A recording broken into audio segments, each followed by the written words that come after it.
Hello po sa inyong lahat. Good afternoon. Ngayon lang uli ako nag-video.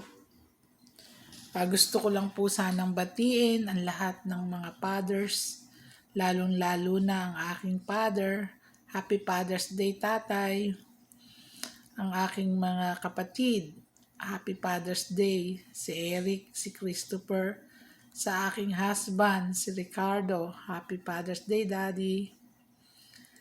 Sa mga brother-in-law ko po, brother-in-laws ko, happy father sa kanilang lahat.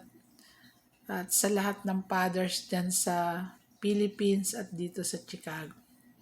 Happy Father's Day sa inyong lahat. God bless you to all the fathers. Doon po sa aking mga viewers, thank you so much. May mga nadagdag akong mga subscriber, ako po'y natutuwa. Thank you so much po, and baka makapag-video pa po ako next time. Busy lang ako ngayon. Sana po ay nasa mabuti kayong kalagayan lahat ng aking mga viewers. Thank you so much. Bye-bye. See you again. God bless us all.